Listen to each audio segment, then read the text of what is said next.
72 વર્ષ બાદ આ પવિત્ર માસ આવ્યો છે। શ્રાવણ માસ ભક્તોને 5 સોમવારનો લાભો મળશે। પવિત્ર શ્રાવણ માસ દરમિયાન અહીંયા શ્રદ્ધાળુઓ મોટી સંખ્યામાં ઉમટી પડે છે।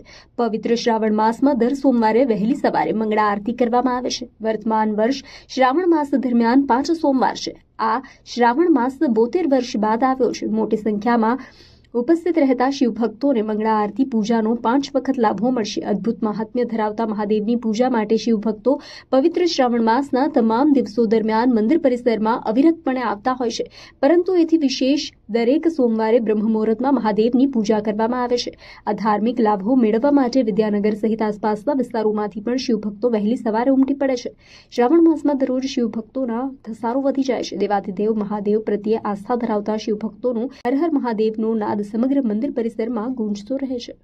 મારું નામ વાલ્મીકી ભગવતી પ્રસાદ જોશી છે।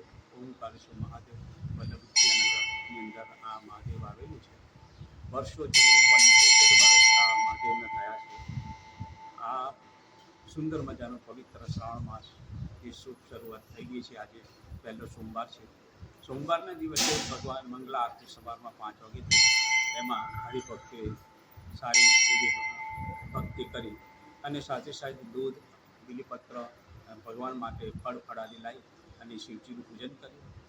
આ દરમિયાન મહાદેવ મંદિરની અંદર રુદ્રાભિષેક પણ થાય છે, શિવજીનું હવન પણ થાય છે અને દર સોમવારે ફૂલ મંડળી ભરવામાં આવે છે। શિવ ભક્તો એનો લાભ લઈ દર્શન કરી પોતાનું જીવન સાર્થક બનાવે છે।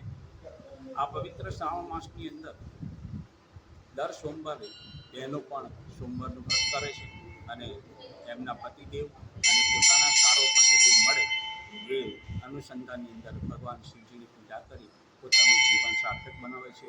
ઓમ નમઃ શિવાય। ઓમ નમઃ શિવાય। કનુભાઈ શાસ્ત્રી, ઓમકારેશ્વર મહાદેવ। ભારતીય સંસ્કૃતિની અંદર એવું કહેવાય છે કે સનાતન ધર્મની અંદર શિવ એક કલ્યાણકારી દેવ છે। આજે તમે જોશો તો ભારતીય સંસ્કૃતિની અંદર કોઈ પણ જ્ઞાતિ જાતિ ધર્મના ભેદભાવ સિવાય દરેક ભક્તજનો શિવની ઉપાસનાની અંદર 1 મહિનો ભગવાન શિવની ભક્તિ કરશે। શિવના ભક્તિ કરવાથી જીવ માત્રનું કલ્યાણ થાય। તદુપરાંત એના જન્માક્ષરની અંદર જે કંઈ નાના મોટી યજ્ઞવ્યાધિ જેવા દોષ હોય એ ભગવાન શિવની પૂજા કરવાથી ભક્તિ કરવાથી આ મુક્તિ અંદર બધા દોષ દૂર થતા હોય છે।